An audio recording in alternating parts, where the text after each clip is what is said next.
So you can see everybody here. Oh, okay, good. I got on YouTube, no problem. Yesterday for Sunday Dharma, it would not work. Today, no problem. Go figure.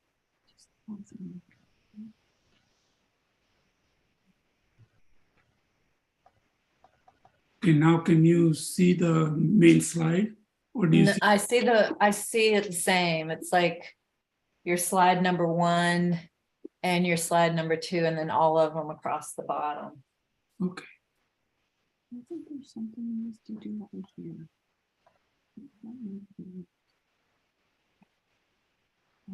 To get it to go from this presentation to just this one.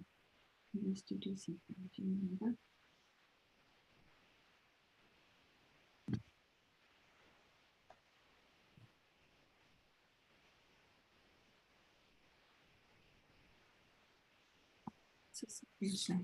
Use the slideshow. Hi, Carol. Hi, Dan. Hi, Maria. Hi, Linda. And who else joined? Oh, Heen. Hi, Heen. How are you? And Kurt, how are you? Good to see Hi, you. Linda. Hi, Heyman. What's this one? I just did. This is swap one. Oh, now can she see it? Linda, can you see it okay now? Yes. Oh, great. Okay, good. Okay, so. Can you, Heyman, can you see me or others or Yeah, I can see you now. no? Okay, good. Good. Okay, I think just use these and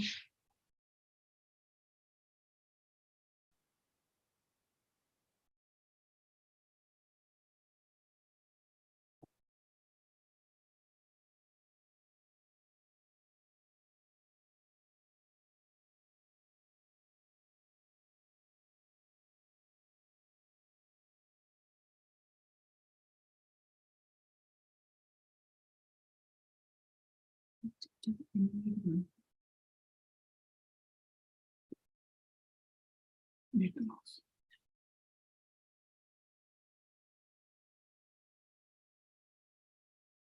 down arrow. Use the down arrow. One click.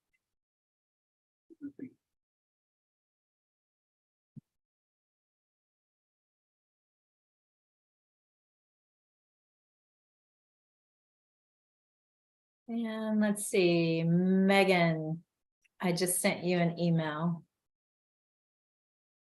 with some exciting news. I can go there. See? Hi, Susan. Thank you. You're welcome. Yeah. Hey, So we're Linda. right at 7. The exciting news is that Venerable Rabina's schedule is now posted. So if you go to the Kadampa Center website and look on the May calendar, you can click on any of the days that she's coming and see what her teaching schedule will be. So she'll be teaching Wednesday and Thursday nights from 7 to 9, and then a weekend workshop Friday, Saturday, Sunday. Teaching topics are there. She'll be teaching based on 2 different books, one by Lama Yeshe and one by Lama Zopa Rinpoche. So those books are posted there as well. So let me know if y'all have any questions, but mark your calendars, May 17th through the 21st. Perfect. We're still getting lots of folks joining, Heyman, so we'll give it another minute or so. Sure.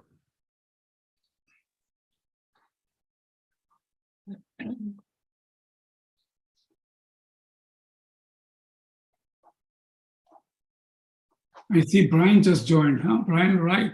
That name is familiar. Hello, Brian. Chitra. Hemant, do you mind if I ask a question while we're waiting? This is Sure. Don. So is the intent to make the slides available to No, the I am participants? going to run it by Geshe-la just to make sure everything is appropriate in that way, because of registered trademarks or a quote from somebody. I just want to make sure, but I think I can make it available. Geshe-la has previously said yes to another presentation I had, but I'll run it by and then I will let you know, okay? Okay, very good. Thank you. Yeah, nothing, I don't have anything to not share, but I just want to make sure. No, that I if- understand. That's not, I understand. Yeah, yeah, If you take a quote from somebody or if you do something, I just want to be mindful of that. yeah. Sounds good. Thank you. And everyone keep in mind that you can access the recording, the YouTube recording on our YouTube channel. So if you go to kadampa-center.org and click on the streaming button, it actually takes you to the YouTube, Kadampa Center YouTube site. And there is a playlist. So then if you look for playlist, you can click on Discovering Buddhism 2023, 2024, and I'm just uploading the videos.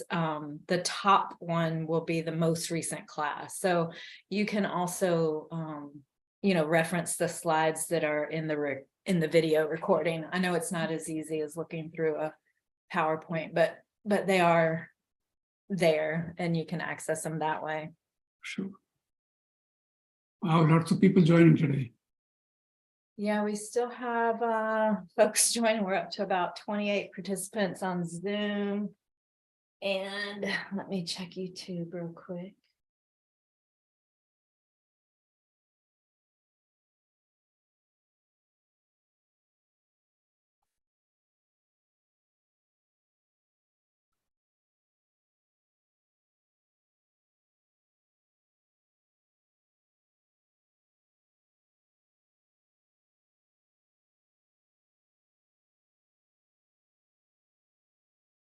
Yeah, and the YouTube, let me know if y'all have any questions about finding videos on YouTube. I'm trying to create more playlists so that things are a little bit easier to find. So yeah, if you go to the YouTube channel, Media Kadampa Center, the easiest right now is to look for the playlist and just scroll down through the names of the playlist. All right, we have about 5 on YouTube. So I think we can go ahead and get started. Hemant, welcome to everyone on YouTube. All right. Well, good evening, everyone. And again, just as previous class, let's start with a little prostration. And if you're not able to do it in your place, you can at least mentally do it. And I've just, a slide is up to give you an idea of what that looks like, how to fold your hands, and you're really just showing respect to the teachings and the triple gem. You're humbling oneself, of course, and developing good qualities and admiration, and optional based on comfort level. You don't have to do it. And I read, when I was reading about prostration several years ago, I saw somebody saying, basically you are saying, I want this. I want these teachings, I want to know this, I want to be like you. So if you have a holy object in front, or if you have a statue of a Buddha, that's basically you are saying, I want to be like you. That is our potential. So it's a very humbling way to show respect, right? So that's the reason you do it. It's usually done here, here, here, and on the chest, and then you bring it back up. And what we typically say is Om Namo Manjushriye, Namo Shusriye, Namo Uttamashriye Soha. Sounds, for those that have never heard of it, it really means homage to the glorious, peaceful one, homage to the good and glorious one, homage to the glorious and unsurpassed one. Okay, so please do that mentally.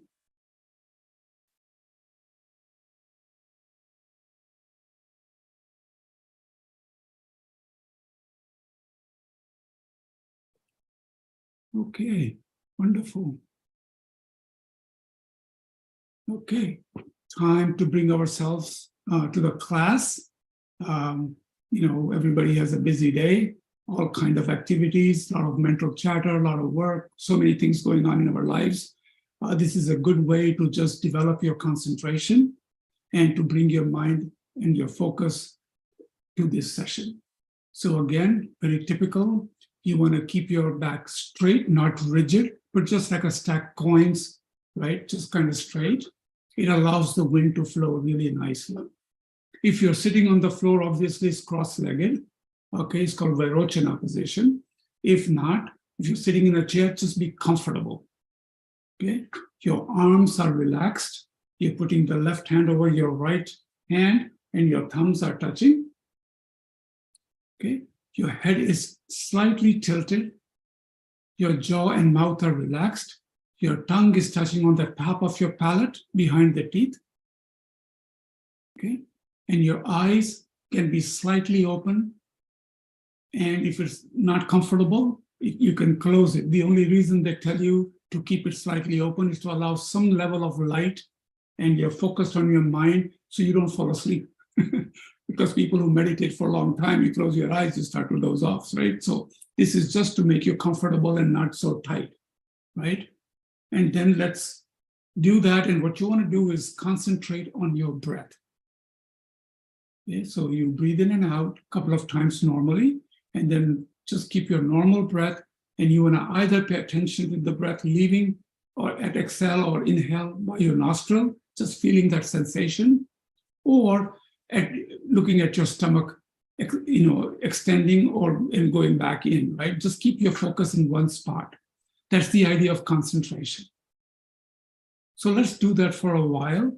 And when you do it, you'll find sometimes your mind is swaying away. A thought comes to your mind and you latch onto it. What you want to do is avoid latching onto it. Observe it. Simply know it's there and then tell yourself to come back to the breath. Let's do that for 2 or 3 minutes.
So as your mind is beginning to settle, let's set our intention or motivation.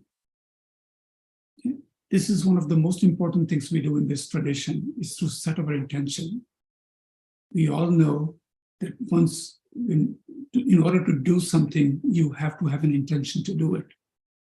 So we're hoping that in this class, you will keep an open mind and get exactly what you've come here for. So let's do that. There are a lot of other things you could be doing right now.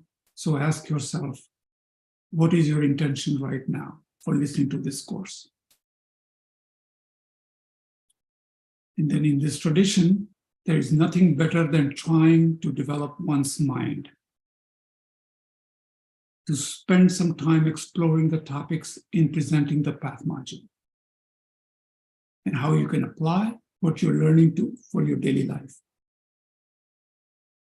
And then if you find it enriches your life, it helping you to open your heart and mind more to others, that's when we touch the Mahayana motivation,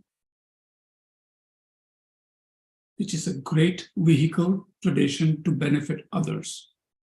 The idea, the thought to want to benefit others and to cherish others.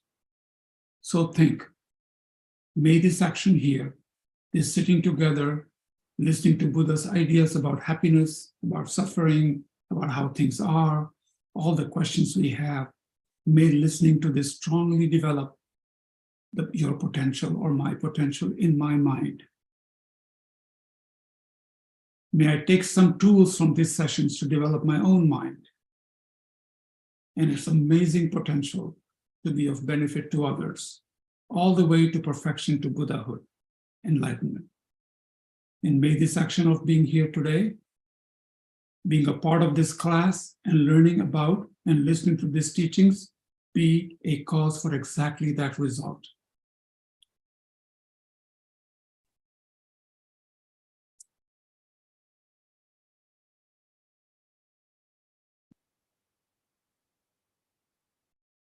Okay, now bring your attention back to the class. Thank you. Again, this is session 2 of 6. Okay, and today is the 10th. Just want to make sure I'm reminding you. And it's time to really recap last class. I'm not going to go into all the details, but just at least I like to make this connection for those that were not able to attend the first class, and just to make sure that we keep the continuity and kind of connected on where we started and how we are progressing. It is, after all, the path. So we need to make sure that we know where we are. So anyways, we talked about the required readings. Anybody has any questions about what was required? We talked about turning of the wheel. These are the readings that Linda has provided you the link to. So we talked about, for the homework, to read the Turning the Wheel by Lama Thupten Yeshe. The second reading requirement is Method, Wisdom, and the Three Paths, and the Outline Path to Enlightenment by Nikolai Bush. There was one page, I think there was a one-pager for the Wish-Fulfilling Golden Sun, pages 42 and 43, and then Liberation in Palm of Your Hand. There's just a couple of pages there. The books, recommended books, I think it's the Wisdom Energy, very beautiful book, and The Essence of Tibetan Buddhism. Okay. At least if you don't have the books and you're not able to read it, at least do the reading part. That is, the links have been provided to you, so you can at least read that. But if you could get your hands on it, they're just excellent reading. And if you're serious about going towards certification, this is a requirement. All right? And then we talked about a couple of things. We talked about, we already did this, so I'm going to move forward. We talked about how to learn, how to come to the class. The 3 things that they mentioned, even in the Lam Rim, actually, that you want to, as a student, you want to not be an upside down pot, right? Nothing, no nourishment is going in. Everything you put in is coming out because it's upside down. A pot with a hole in it. If you're not listening with attention, if you're not contemplating, okay, that a lot of times you know that when you learn something, could be anything about your laptop, computer, anything, you often have to think about it again. You don't look at it one time and walk away and you know everything. So the point is, when you get a chance, you should contemplate on some of the topics we've discussed, or at least find a reference to be able to go there. And the last thing is a pot full of poison. Well, if the pot is stained with poison, impurities, so in other words, you're thinking intellectually, you have misconceptions, wrong views, your mind is already cluttered, and then you're trying to bring in some new things. So what the point is, keep an open mind. Okay, listen to it, keep an open mind, and obviously then you analyze and determine. Okay. And the important thing is, again and again in every reading, it talks about trying to recall. That's a type of meditation, right? You're thinking about, what did he say? What was the class said? What did Geshe-la say? What was that all about? And then you look it up in the book, and then you say, that's what it's all about. So it kind of re-emphasizes it. And then we talked about some spiritual roadmap. So we talked about this is a graduated path, right? You have to have 84,000 teachings, mind you, that Buddha taught. And so we are so lucky to be able to have teachers and lineage teachers. I'll just show you a slide on it. That they were able to put something in a very graduated, progressive, organized way for us. And it is self-paced. Okay, so you can imagine Venerable Robina sometimes says, you go to a bookstore, you see thousands of books on Buddhism. You can go to a recipe place and it's hundreds of books. But when it comes to mathematics, when it comes to one particular recipe, we all understand 1 gram, 1 ounce, 2 pounds, 2 cans of this. We very specifically understand. When it comes to spirituality, it's all over the place, right? We have some esoteric ways of thinking about it, but precisely Buddha is very accurate, very factful about it. So that's the point of being organized to be successful. We quickly showed you the 3 scopes. These are based on the capacity of the person. Give you an example. You don't want to take a person in, we understand kindergarten or junior grade, high school, college, we understand those nicely organized education systems, right? But when it comes to Dharma, think how lucky we are to be able to take all these teachings that Buddha gave at different times to different places and sutras and put it in a very concise, beautiful way according to the capacity of the person. It is progressive. So in other words, you start with a lower scope to set the foundation, then you move on to the middle scope and ultimately to the great scope. Okay, and we'll cover these topics. We quickly talked about this is not something we made it up, I made it up, or Geshe-la just made it up. This is coming straight from Shakyamuni Buddha in 5th century. And last class, we gave you a little brief summary of his life, and then how Lama Atisha, a scholar, a Pandit from India who was invited to Tibet. And you saw that there was so much teachings, there were even powerful yogis in Tibet, but they had sort of lost the plot. It was a little scattered. So he was able to put all the teachings together in this beautiful, simple book called Lamp of the Path. That is the beginning of the graduated path. And then Lama Tsongkhapa, and I showed you who really is our lineage teacher of Kadampa teachings and Gelug tradition. Also, His Holiness is Gelug tradition. And he put this beautiful 3 volumes, and it's called the Great Treatise on the Stages of the Path to Enlightenment. Very detailed, very nicely, each topic very nicely put together. So it is a go-to book. If you are very interested in any topic, you got it in there. Okay. And then we talked about very quickly that even a concise way of putting those teachings is in the Liberation in Palm of Your Hand. Now, in the beginning, it's very easy. There may be some areas in this book where they're talking about a mantra or they're reciting something. You may not understand some vocabulary, and then you would have to find that out and learn on your own. I always go to Lama Yeshe archives, and they have a beautiful dictionary, like a archive of all kind of glossaries and definitions. It's called Lama Yeshe archives, okay? And you can find the meaning of things. And then the lineage teaching continues all the way down to our precious teachers here. How fortunate we are at Kadampa Center, especially those who live here and able to go to Kadampa Center or get teachings, that we have Geshe-la here, who is not only Geshe, but is a Larampa Geshe, very highly qualified, and we get teachings directly from him. And also we have Geshe Sampo here. So very fortunate to have that. And you think about all these teachings, all these writings, all the books from, Lama Zopa Rinpoche and Lama Yeshe. The whole entire FPMT, if you go to the FPMT site, name the prayer, name the book, and you got it. And then they offer this DB program. So obviously, it's straight down coming all the way from top to us. Okay?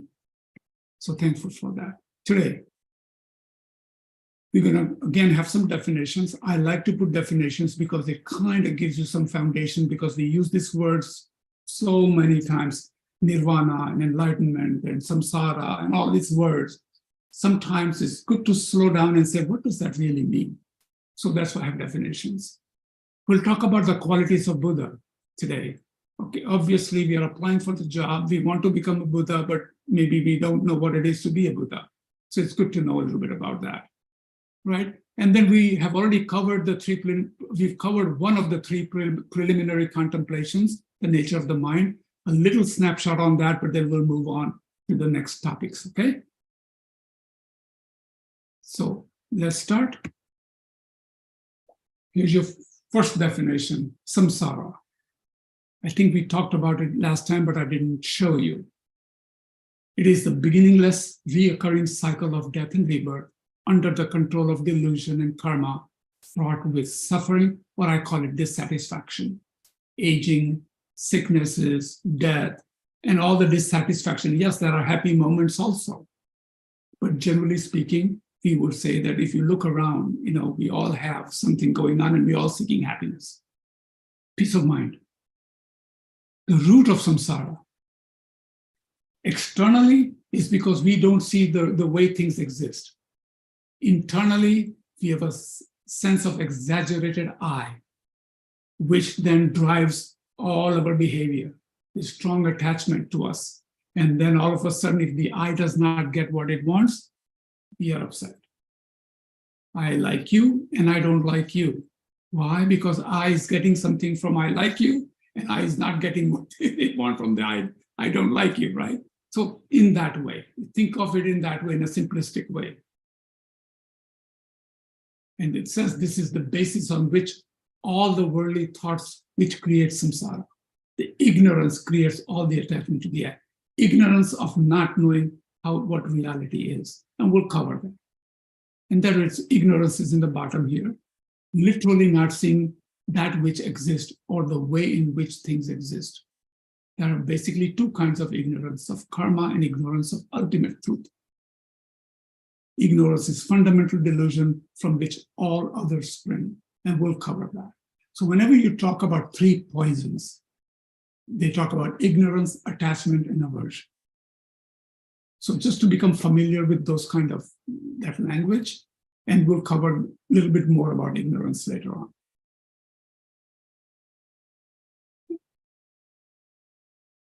So the qualities of Buddha. So when you looked at those three boxes of the three scopes, right? The small scope, the capacity of the people, the middle scope, and the high scope. The first two scopes, the first scope gives you the fundamental, kind of prepares you, gives you the urgency of why it is so important to then follow certain path, right? It gives you that sense because it puts all the topics together and says, oh my goodness, I don't have that much time. How precious it is that I have this opportunity, that kind of thinking. Scope 2 talks about the Four Noble Truths and samsara and so forth. And then it talks about how you want to live in your life. You don't have to give up and walk away and lock your door and go away in the caves. Nobody's saying that. You can live your life, do your normal, but you have a renunciated mind, a mind that is eager to want to become a Buddha, to want to liberate. And that comes with the understanding of emptiness a little bit, and which we'll cover a little bit. So when you achieve the first two scope, you are in essence called in nirvana, liberated. But to become enlightened, and also nirvana is individual motivation. I want to be liberated, but you're not fully enlightened till you look at the compassion wing. Just like the bird has two wings, the first two scope has the wisdom wing. You understand, you can liberate yourself, and compassion wing takes you to the ultimate enlightenment. Okay? So just understand the two things. So literally, if you think about the first one, knowing everything, you totally understand, your mind is completely pure and you understand everything. To see perfectly the mind of others, seeing things as they are. In the fully developed person, in the compassion wing, you have omnipotence. The first one is omniscience, second one is omnipotence. Infinite power and the effortless ability to do whatever needs to be done. Has infinite compassion, just driven to help, teach and help others. So think about it. Wisdom that knows exactly what and how, where and what and who, with the capacity to do what needs to be done to perfectly benefit all beings. Almost sounds like God for those in quotes, right? Almost like that. But remember here, you have the capacity to be able to do it. That's the power of this particular teachings. Okay. So we talk about being compassionate. So just quickly define bodhicitta. It's the principal consciousness that combines the two factors of wishing to free all beings from suffering and of wishing to attain enlightenment in order to achieve that. Okay, once you reach a certain state of bodhisattva, people with bodhicitta, they go through certain stages of progression till they become Buddha. They spontaneously are working towards perfecting, seeing emptiness, and then the generating bodhicitta, and they get to the point where they automatically they have this bodhicitta in them. Okay, so we all understand bodhicitta a little bit more now. And the 5 aggregates, you're going to hear this. These are physical constituents that make up a sentient being, us. So the first one is form. We all have a form. In the mind is feeling, discrimination, then what they call compositional factors or mental factors other than feeling and discrimination, and then consciousness, mind. This is what makes us up. If they're called sometimes the heap. If you put it together, now if you're in a formless realm, there is a realm called formless realm, then you don't have the form. But otherwise, if you look at sentient beings in general, it's a mental and physical constituents that include these things: form, feeling, discrimination, compositional factors, and consciousness. Okay.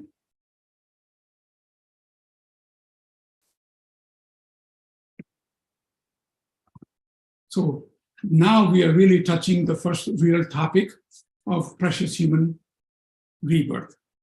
It is a contemplation, and why it's called a contemplation, it's a real topic. So if you were to go to Hooked Children's website, Hooked Children, I was able to find, it's called an overview of the Lamrim outline. I read it all the time to just keep my topics in my head. And the very few topics in the Lamrim, and I tell you an easy way, so you don't have to look for it. If you open any book like the Liberation in Palm of Your Hand, just go to the content. If you go to the content, you will see all the scopes are listed there. Okay? They always have some preliminaries. We always have to offer flower and food and keeping your altar nice and that kind of stuff. But as soon as you start the part 3, the foundation of the path, it talks about devoting yourself to a spiritual guide. Then it goes into small scope. And the very first topic is the optimum human rebirth, right? Then it goes into all the topics we will cover. So it's another way to see how the path is already lined up for you. Just giving you some reference points. Sometimes it's like, oh, can I write this down? You don't have to. It's available so many ways, okay? So the preliminary, when you start the Lamrim, you'll always get this first few points of preeminent qualities of teachers and compilers. So we talked about Buddha and Atisha and Lama Tsongkhapa and all the way here, right? Preeminent qualities of teachings, that is authentic teachings coming to us, how the teaching should be studied and taught, how to guide students in enlightenment, and then we start getting into the mind and the precious human rebirth. So here's the precious human rebirth. Okay. So this is just to give you an idea. This is a snapshot of what a small scope will look like. These are the topics we will cover. Then when we go to the second medium scope, we will be looking at Four Noble Truths, true suffering, true cause of suffering, and cycling through samsara. Why do we cycle? What brings us back again and again and again in this cycle, and to be able to liberate ourselves. So, and then of course the great scope. We talk about bodhicitta and the 6 perfections. Okay, while we find out how we exist, we learn about that a little bit. We must, in daily basis, have these things that we are always working towards: generosity, ethics, patience, doing it joyfully, creating a meditative stabilization, developing concentration, and finally always having the know how the reality, how things exist, wisdom of emptiness. Okay, so these are the 3 scopes that we will be talking about. So these are the topics. We covered the nature of the mind, right? Introduced in first session. At least you should know very quickly, it is beginningless. It's your own. It's not physical. It's not the body, soul, or brain. Has a marvelous potential. The whole spectrum of your inner experiences is your mind. It's a continuity. And we gave examples of every thought has a preceding thought. That has a preceding thought. That has a preceding thought. There was no beginning. It has been that way and it will continue. Therefore, what we do now is an opportunity to change the course or to develop the positive qualities, because we've been marketing some crazy things in our mind. You know, some of you may be enlightened already, but generally speaking, we want to be able to change our mind to the positive, because then it has cause and effect. That's karma, right? It's going on, and going on. So that's the way we want to see it. So here's another one that I want to really talk about. It says here, need for a spiritual teacher. So let me get to my notes here quickly.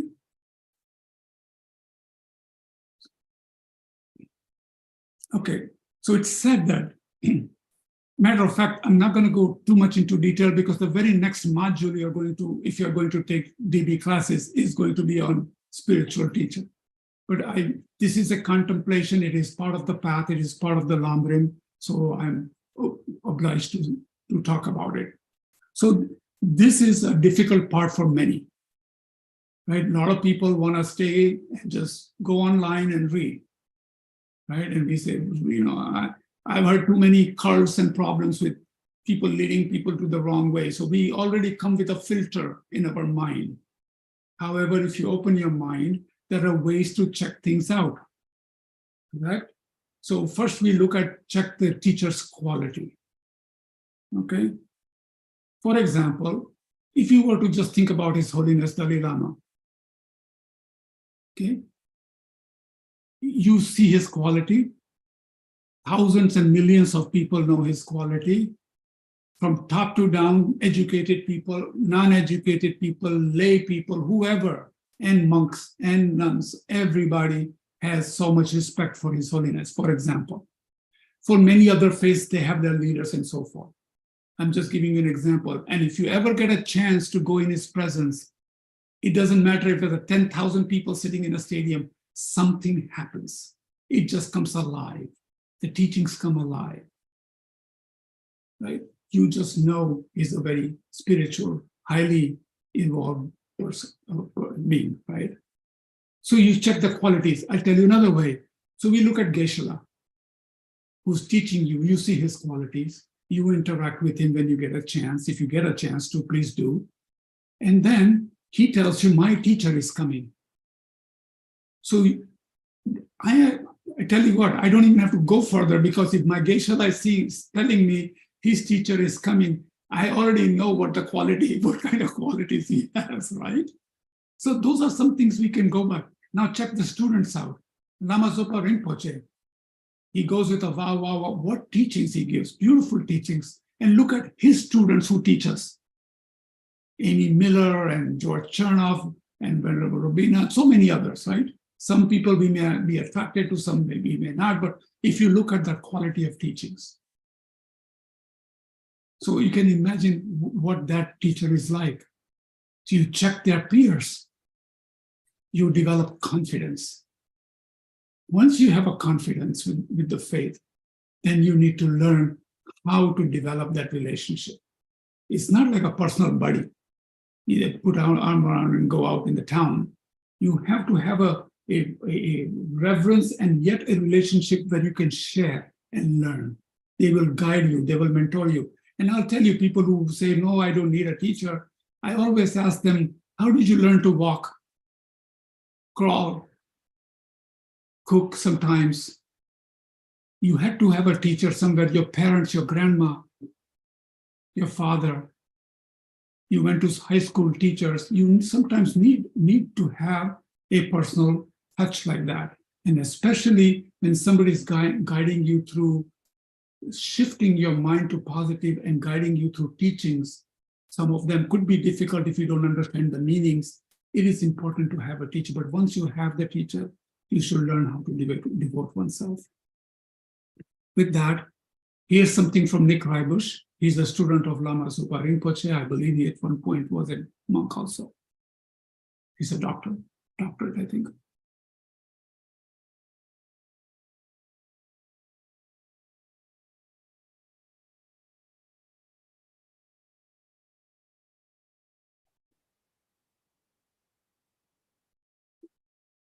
Okay. So I would say that as you're progressing, and if you're serious about the path and you are interested in it and you're contemplating it, that is a good thing to do, is check the teacher out, but you must check the teacher out. You must have the confidence and assess the teacher. Don't go blindly following things around. You must have that confidence, and there are ways to check it out. And teacher will check you out too, how serious you are, right? And then that relationship begins.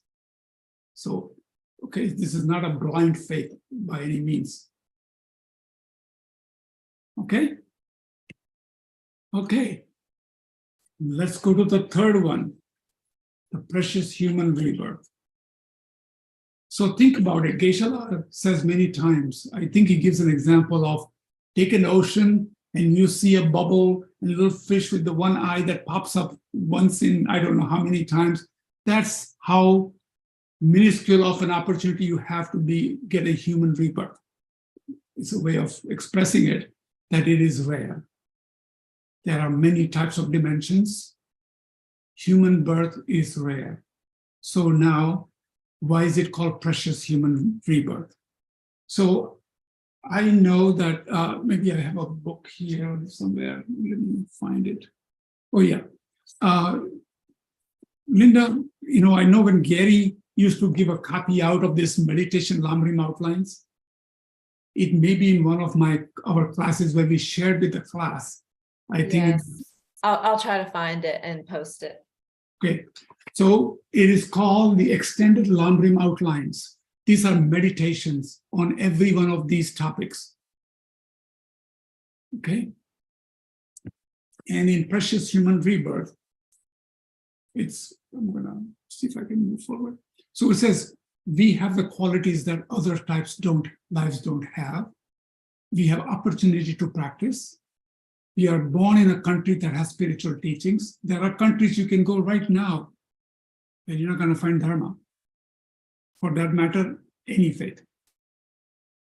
We have a reasonably healthy body, sane mind, reasonable conditions, shelter and food, and not completely overwhelmed by huge delusions. You're sitting here, listening to this, think about your intentions there, right? So you have that capacity, and how fortunate, right? So these are called the leisures that we have as a human. 8 leisures is already also outlined in the Lamrim books, also in the Liberation in Palm of Your Hand, also in this meditation manual. And it talks about freedom from being born in hell realms, freedom from being born in the animal realm, freedom from being born at a time when founder Buddha has not appeared, freedom from being born in a place where there is no dharma, freedom from being born with defective senses, and freedom from holding wrong views. Those are some of the leisures we have. Then there are endowments, okay? And the endowments we talk about, or the richnesses or enrichments we have. We are born as a human, okay? We are born with a well-functioning body and mind. I'm reading some of these here. Having faith in Dharma for some of you, right? And how thankful we are in a fortunate period where Dharma exists and flourishes. Now think of where this is not even available. What chances you have. And being born in the fortunate period when we are able to meet with pure followers of Buddha's teachings, and having practitioners that with the kind support from each other. So look at your classmates here. If you make some contacts and connections, that is very powerful, right? You create little groups sometimes, or you can start to discuss some of these things, right? So any questions on precious human rebirth? There's a lot to cover in that topic. I just want to give you an overview. So we should contemplate how extraordinary fortunate we are to have this precious human rebirth. Atisha says in his words, we should be so blissful to have this birth. And it says, the more we contemplate on the preciousness and advantages, the more energy it gives us not to waste it. Okay? And again, just a reminder, according to Buddha's path, you have the potential to become Buddha. And therefore, you have this opportunity to think and to change. That is the opportunity to reach to your goal, to achieve your goal. This is the opportunity to create the positive state of mind. And so your mental continuum, contemplation on mind, the mental continuation, cause and effect.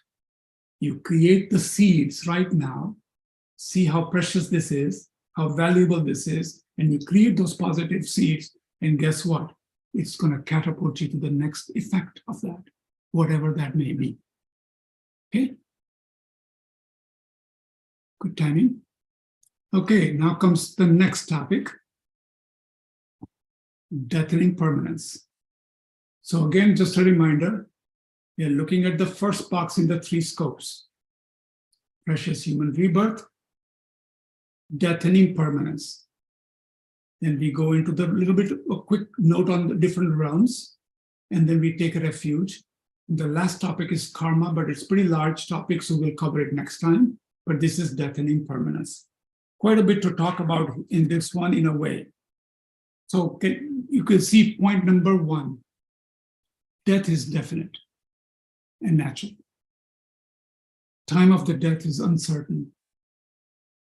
And the time of the death is extremely important. So we need to train and prepare. Intellectually, it's pretty clear to us. But let's be honest and say we live in a denial, don't we? We even have a fantasy, I'm going to do this and I'm going to do this and I'm going to move to this and I'm going to do that. So if you just think about it, that we don't want to talk about death in this culture especially, because it's looked like it's the end. And I don't know what may happen, like a dark hole someplace. And I don't want to give up what I have. So we hold on to this and we cling on to it, right? That's the natural fear. But here we are going to talk about it. We already talked about your mind and the continuity of the mind. We talked about precious human rebirth. You putting seeds while you have the opportunity and you know you can make this even a better experience for you, you will lose the fear.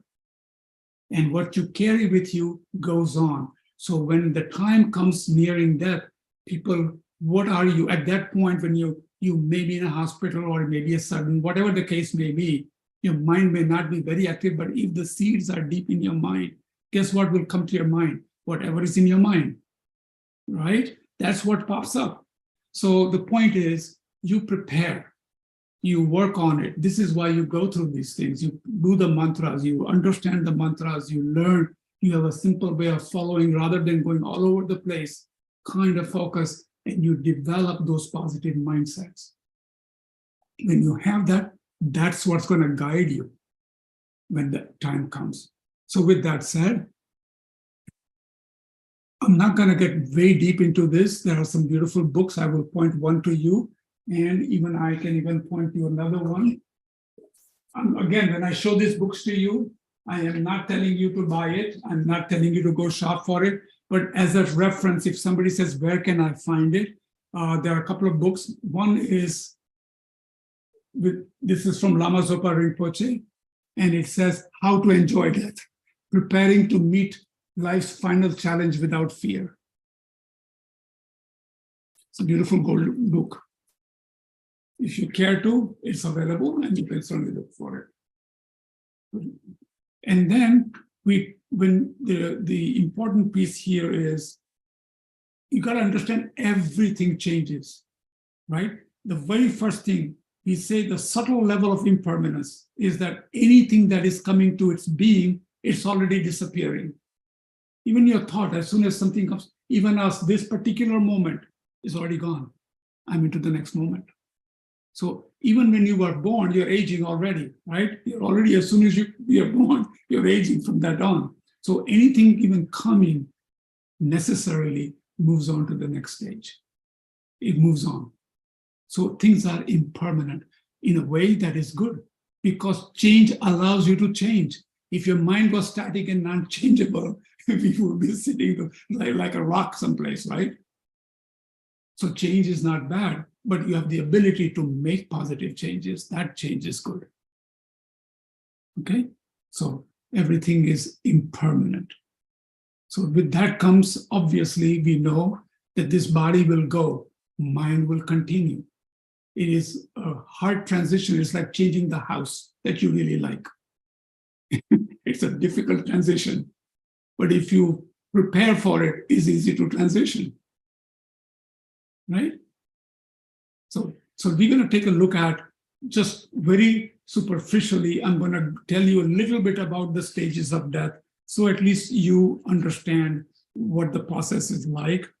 And as far as you know, our consciousness continues. It did not begin at the conception.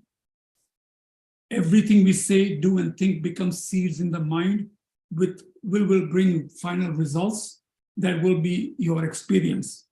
This is the view of karma. Okay, it's going to be a transition from this body to another.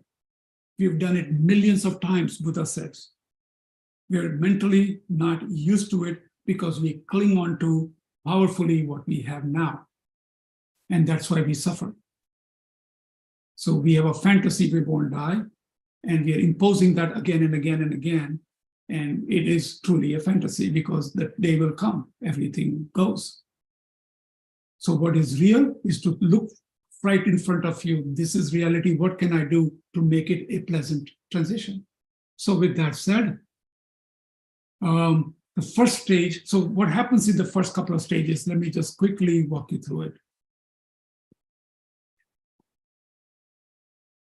The first couple of stages. So we have, our constituents are made up of the 4 elements, right? The earth, the water, the fire, and the air.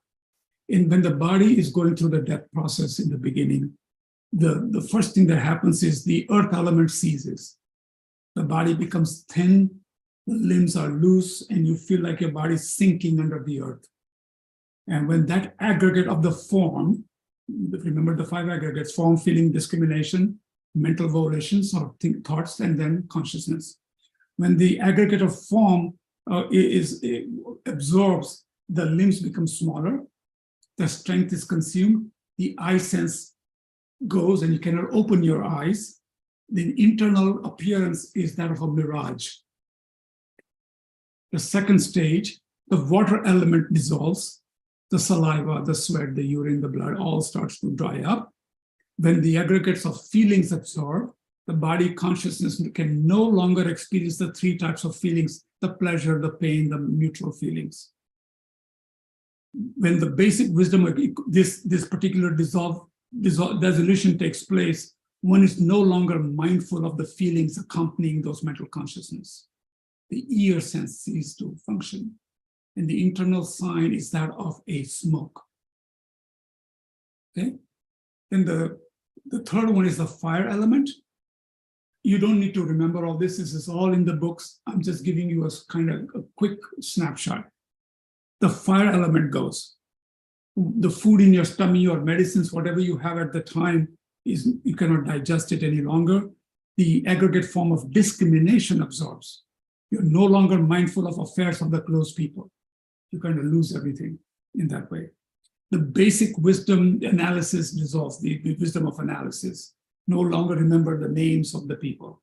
You're basically shutting down slowly. No sense, the inhalation is weak, the exhalation is a little harder. Internal sign, you see like sparks in the smoke like fireflies. And then the wind element dissolves. Okay, when that happens, all the winds from your bodies move towards the heart. The inhalation and exhalation ceases. One cannot perform physical actions. One cannot experience smoothness or roughness, the tactile. When the basic wisdom of achieving activity dissolves, one is no longer mindful of external worldly activities or purposes. The tongue sense goes. It becomes thick and short, and the root of the tongue becomes bluish. The internal sign is sputtering candlelight type feeling. And then, so the air element ceases, the tongue consciousness and taste ceases, the body tactile consciousness ceases to function. Now you would think, according to anybody measuring you, that you are gone now. According to Buddhism, no. There is still another 4 levels, which I won't go through, but just give you an idea, quick idea, that there are subconscious, conscious level resolutions still taking place. This is why they say, keep the body for a couple of days. Okay, this is the reason for that is because there are still things going on. And the important thing in this is when the person is going through these stages, there are subtle things they can capture. So the being quiet, doing prayers, and helping them with their practice, even if they hear holy words, that's why they put prayers. This is also good for animals. They don't understand the meaning of the mantras. They may not understand Tibetan words or Sanskrit words. However, they can sense the loved one speaking something in a calmer voice. It gives them a peace of mind as they're transitioning. Okay? And imagine then even the tiniest seed that goes into the mind during that transition is only beautiful for the next stage. Correct? So that is why you want to be very mindful of that. A lot of people go crazy and oh my, and start making a lot of noise. You want to have a quiet place. You want to be doing prayers, wishing person well, comforting words or practices. That is what is recommended. Okay, and then of course, when you get to the advanced level of the processes of death process and all that, you will see that there are wind channels, and there are channels in here, the major 3 channels, and the wind slowly from bottom go towards the heart, from top goes towards the heart, then they come together, and then pure consciousness, it becomes like a small subtle consciousness, is indestructible consciousness, that's the seeds, and that's leaves. That's when you have left your body. And those are subtle consciousness, that as consciousness that goes through the stages, another 4 or 5 stages like that. Okay. At that point, you move on to a stage called bardo, or intermediate stage. Okay. This is a kind of instinctive and intuitive sense, not much free here. You just kind of, like a dream state. But you have a sense of wanting to take birth.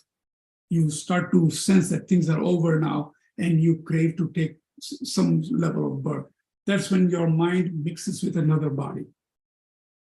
Okay, so from a dream state, you mix with another body, and then you have a birth. They say, depending on your karma, whichever birth you take, human birth may take a little longer, but they say 7 weeks can last up to 7 weeks. I see that. And it depends on person and their karma. Okay? So that's the point of death and impermanent. Know it's impermanent. Know death is definite. You know time of the death is unknown. And what will help you is a positive state of mind and preparing for it properly. Okay? That's all you need to walk away with. And I kind of told you that this subconscious level, white vision, red sky, black vision, subtle level, and then your body leaves, you see this white, clear light, and you move on. So just a quick summary, your consciousness is on autopilot, right? You need identity. There's a fear, instinctive grasping, looking for another rebirth. And then in intermediate state, you take birth.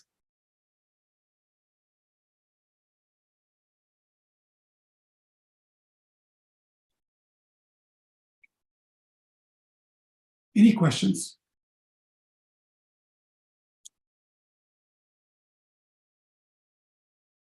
And if you are on Zoom and you have a question, you can just wave or raise your hand or unmute or put it in the chat. If you are on YouTube, just simply put it in the chat and I'll relay it to Heyman. And I'll just like to point out, remember, this is an introductory course. Obviously, each topic is another DB module. You're going to have a module on this too. And you will deep dive much more into it. It's a great exposure to you to see the topic and how everything is connected. So first thing, you kind of know how you should listen as a student. The 3 parts, we've gone through that. The lineage teachings. Then you say, okay, the basic contemplation. Some things that you must always keep in mind, that it's all about mind and what you put in your mind, right? So we talked about mind being clear, beginningless, positive states of mind. That's what continues.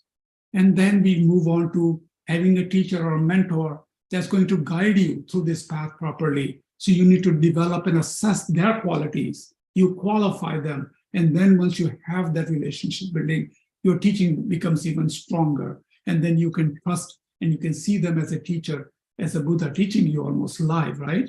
Because the lineage teachings. And then you recognize how precious your human rebirth is. How much time do we have in scheme of things? And when will you get a chance to change the mind, to clear all the chatter we have, right? And to liberate oneself. And I want you to again know there is no guilt in Buddhism. There is, don't go back and saying, I did this and I did that. It's done. Point is, you can change now. That's the whole point. Okay, you can't dwell on it. That is still called clinging. Poor me. Look how terrible, please somebody sympathize. None of that moves on. You regret that you've done some things, and we've all done it in previous lives, believe me. We've done many good things. That's why you have a precious human rebirth. We've also done some horrible things. That's why we have karma, that we carry all kind of burdens with us, right? So let's move on, that if you're serious about that, that you create, going forward, you do your best to create a positive, put positive seeds in your mind, right? And lose the fear. That's the whole idea. So we move on from there. And Hemant, we do have a question. Jeevan, you can go ahead and unmute and ask.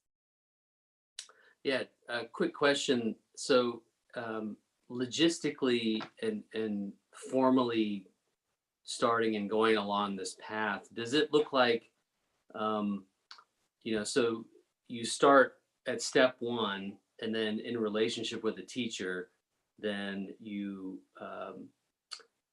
learn on your own, you practice based on what the teacher is recommending you do, and then you come back, and then the teacher is able to see what you've learned and how much progress you've made, and then they're able to say, okay, you've mastered that step, so now on to the next step. Sure. And then you just keep going and going. Is that kind of, Yeah, that's very nicely put. Yeah, so there's the two things going on. You're going to get a good path. You start some level of practice, knowingly, unknowingly. We'll walk through some of those things that are, even if you read a little bit, you'll see there are some basic preliminaries people do in Lama Zopa in establishing the daily practice. Is one of my classes also.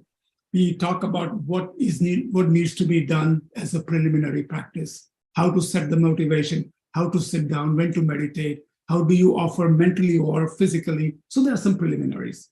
Then you take up a mantra or two, which has a lot of power. And the teachers might have told you, do this money mantra or do Vajrasattva at the end of the day. They'll give you some guidance, right? Within your practice, you will have questions. But when I do this is what happens to me. Am I doing this correctly? Am I doing this like that? Can I just walk while I'm walking on a trailway and do my mantra? Sure. So teacher will give you some guidance and you will start to feel very comfortable. Remember, this is not a part-time thing.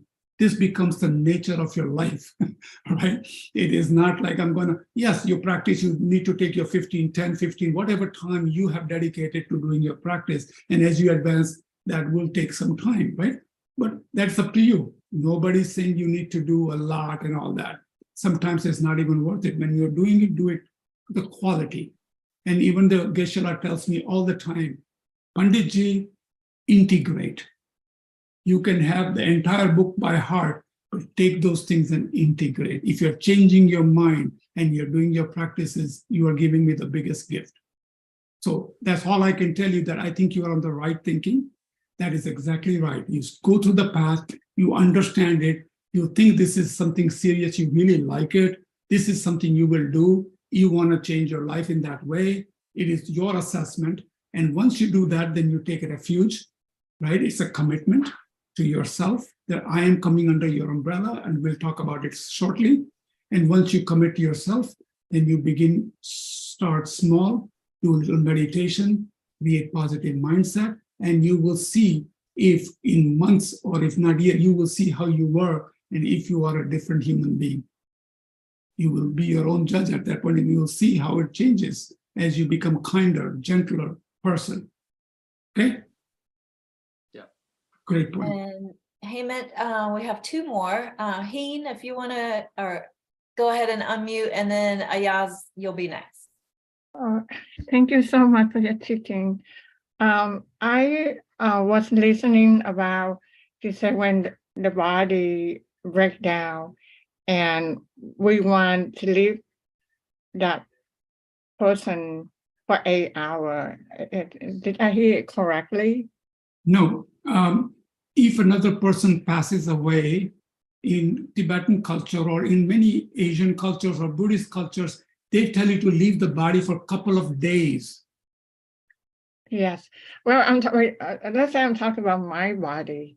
So when my body breaks down, I would like to tell my family, how to prepare. So I would ask them, would you please leave my body for 8 hours and so that I can listen to the prayer, to the mantra, and so that I can go. Yeah. Yeah. There is, I would recommend really, I mean, that's beautiful. A lot of people do that. They write down what they would like being done when they are in that stage.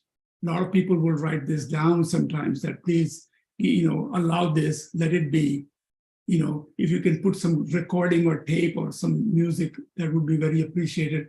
And if you have a loved one that can do that, very fortunate, right? But just as a recommendation, another one, it was mentioned, a detailed description, it's a book called Death, Intermediate State and Rebirth by Laki Rinpoche. I found it on Amazon, $13.99, and paperback is $16.99. On Kindle it's $13.99. It's called Death, Intermediate State and Rebirth. But yes, and I would suggest to you, you should call Geshe-la. He'll give you some really nice guidance in what you should do for yourself and what kind of communication you should have with your family members or loved ones who will take care of you at your stage. But you are on the right thinking that you should have that conversation, that communication of how you would like. Oh, thank you so much. And I'll also mention, Hein, that on the online learning.fpmt.org, where you can access Discovering Buddhism material, there's a course, and I believe it's free, called Heart Advice for Death and Dying. And there's a lot of information about how to set up and prepare your family and, go ahead and lay out what your wishes are. And it has like a whole list of some of the prayers that Hemant was mentioning and things like that. So I haven't gone through the whole course, but I've looked at it and it looks pretty thorough and amazing. Yeah, and there are a lot of resources on FPMT site. Prayers are already in a nice, what do you call those things, laminated and stuff like that, that you can put by yourself or put it next to a person passing away. There's a couple of things you can do that really, really is very helpful. Yes. Thank you so much. Thank you, Linda. Sure. Ayaz, go ahead. Hi, Hemant. Thank you so much for this. A quick language question for you. In your slides and in the reading, sometimes we say human and person, and sometimes there's sentient being. And I was wondering if they're different or synonymous, and just kind of the thoughts there. Yeah, it is synonymous. We typically want to talk sentient beings. Sentient beings are in Tibetan called sem, mind, sem checks, mind possessors. So anything that has a mind possession, including animals, insects, and all of those, they're mind possessors. So we kind of fall into that. But when we talk about precious human rebirth, we're talking about a class, right? Maybe we have this opportunity because we can communicate, we can reason, and so forth. So we are different than what a cat or dog may be, put it that way. They're also sentient beings, right? So we use that interchangeably, yes. Thank you. Yeah, but sentient being is a good way to go because all living beings with a mind is a sentient being. And Hemant, we have one more question that you're going to love. This is from a 5-year-old. Why does everyone have to die? Yeah. Well, because we change. That is the nature. Our mind lives, right? Our mind continues. Only the body goes away. So the word die is all depends on how you put it. The definition of death is have you moved from an apartment to an apartment or change clothes every day? One day you wear shorts, next day you wear jeans, right? But the person inside doesn't change, the clothes changed. In the same way, our mind continues. So if you have a very good mind, a happy mind, guess what? It's always going to have a happy mind. But then the clothes have to be changed, right? It is just natural part of everything. That's just the way things are. It's just that we don't want that to happen. And so we think we're going to hold on to it. But it's not the fact. The fact is you look at your trees, you look at flowers, you look at all your pets, you look at everything around you. You even see the trees in the winter, they kind of leaves go away. And now the spring is coming, the new flowers are coming out. We just go into that cycle. It continues on that way. So in us, the mind continues, just the body goes away. And you've lived for a long time and you will continue to. It's just depending on what kind of mind you have. So that death is not all that bad. That's a beautiful answer, Hemant. Thank you. Okay, so let's move on. So remember I told you that everything, scope number 1. So you first think, oh my gosh, I have a precious opportunity as a precious human rebirth. Oh my goodness, I realize I am going to die. This body is going to go away, but I can change my mind. So now is another urgency that comes in your mind. And then we take it a little further. Okay, so they say that we talk about the 6 realms. Now, remember, each of these has a couple of adjacent realms and all that. So according to what I'm reading, this is not a place you go sit in an airplane, buy a ticket and go to. These are dimensions. These are consciousnesses. Okay, if you want to put it in a pragmatic term and without looking further, you can at least look at the animal realm with your own eyes, can't you? That is a dimension, animal life. You know, and sometimes we think that, oh, my dog has a better life than I do. If you were to only go in their mind or look at an animal outside especially, they are constantly in fear. You think about it, they're always somebody going to kill them, somebody's going to eat them, depending on the hierarchy of the animal, or you're completely open to the environment for whatever calamity that might come. But they're always living in their anxious moment, trying to just do basic things, find food, procreate, and protect, and have a little shelter somewhere for warmth. So it is a lower realm. So we can see that. But what we may not know, a state of mind or dimension of mind, is a desire realm, which is a higher scope. Sometimes they call God realm, luxury, long life. They have everything that you could ask for in terms of material, but they don't have time to practice dharma. They have so many things that dharma goes out. And guess what? When that karma burns out, they're back in the cycle. Then if you go to demigod realm, right, then you are always jealous and fighting.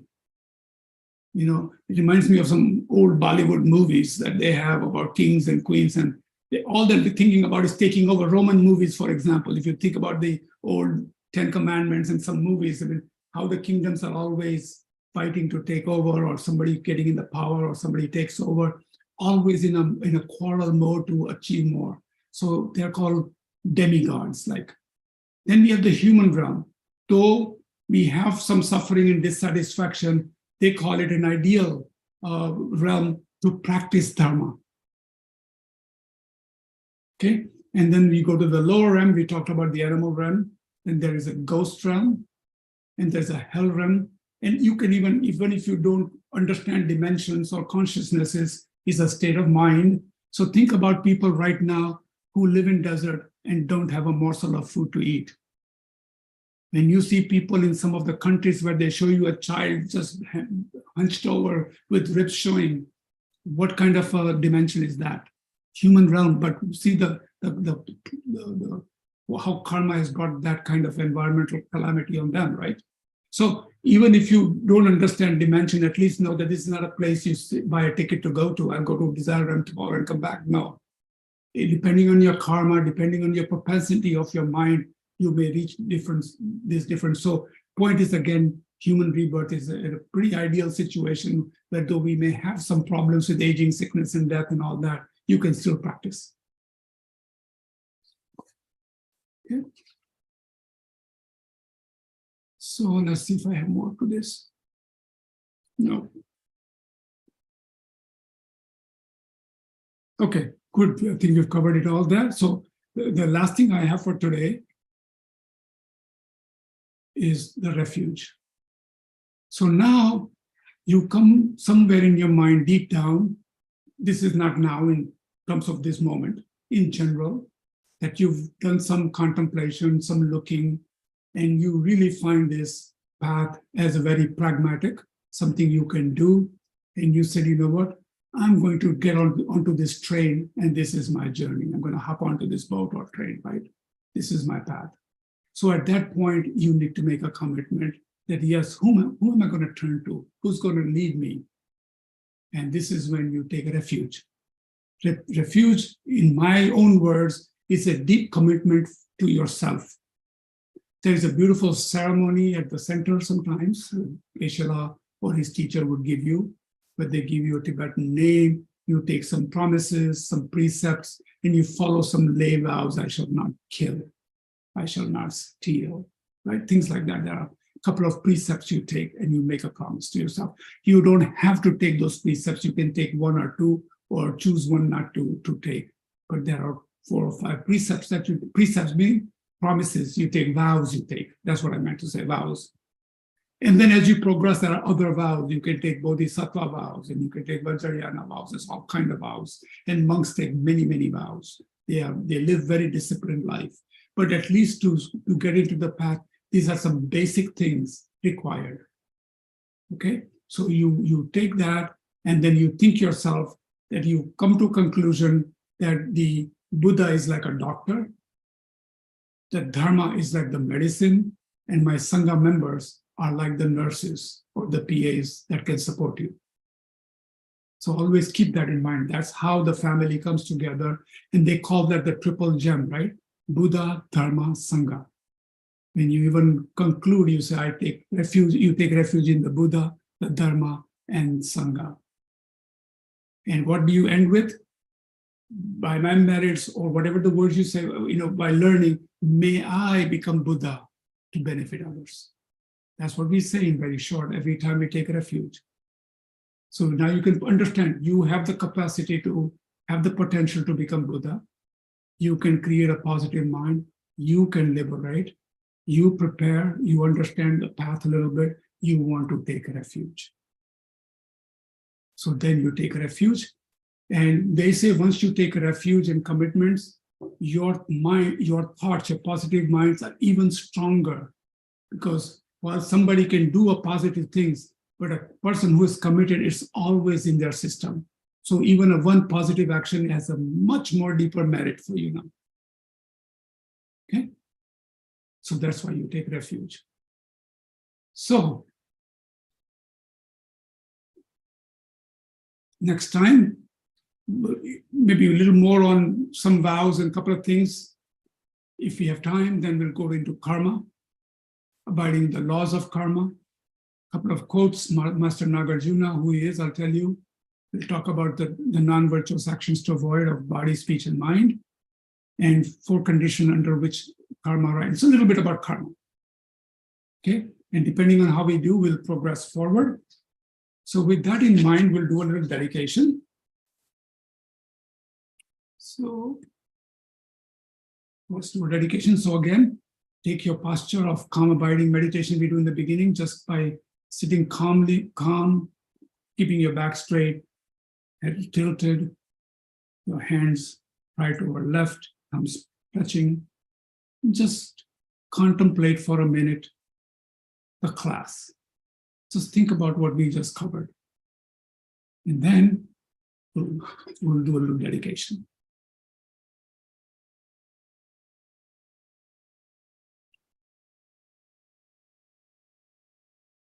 So let's acknowledge that we've listened to and review information on the unbroken lineage. Now we've heard in the 2 classes a little bit about life of Shakyamuni Buddha, why his teachings are so special. We heard about Lama Atisha in 5th century, invited to Tibet to revitalize Buddhism and extracted the essence of Buddha's 84,000 teachings in a lamp for the path to enlightenment, small book. Then comes Lama Tsongkhapa in 14th century, wrote the Lamrim Chenmo, the great treatise on the stages of the path to enlightenment. Then we talked about the nature of our mind, that it is beginningless, it is non-physical, it is not created, its potential, especially of Buddhahood. Then we looked at the 3 scopes of Lamrim and the topics. We've contemplated on the concept of the need for a spiritual teacher. So you must check the teacher's quality, check their students and their peers, how to devote oneself to them and the teachings.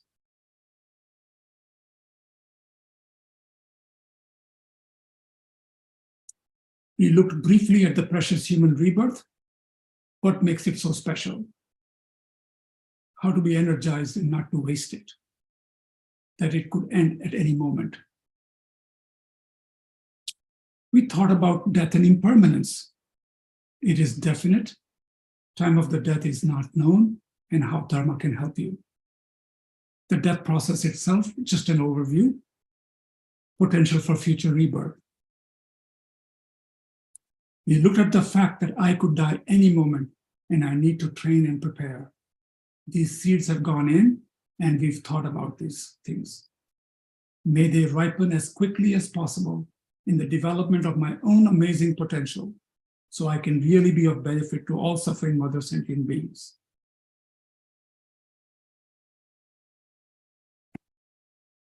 Okay, bring your mind here. The homework for next class is truly a pleasure to read. Please read the second reading, Wisdom, the Method, Wisdom, and the 3 Paths. I was going to actually quote it today, and I decided let's let you read it. We'll bring it up next time, maybe. Great reading. And please continue to read. If you're reading the Wisdom Energy book, continue to read that. Of course, the Liberation Palm of Your Hand is a very nice reading. It's not a lot in the beginning, and it's easy read in the beginning. So continue to read those things as time permits you, but I would at least emphasize to read the Method, the Wisdom, and the 3 Paths. I think a couple of pages, 8 pages or so. Okay, thank you. Thank you so much, Hemant. Thanks, everyone. Thank you. Thanks, Hammond. Thanks, Hemant. Thanks, Linda. Thank you. Thank you. Absolutely. Thanks, Does everyone. anyone Thank have you. any questions about anything? I can stick around and answer, like logistical questions. Thank you for everything. It was great. Thank you. Okay, we'll see you all next week. Thank you. Thanks, Hemant. Thanks, Thanks, Linda. Hemant. Thank you. Bye.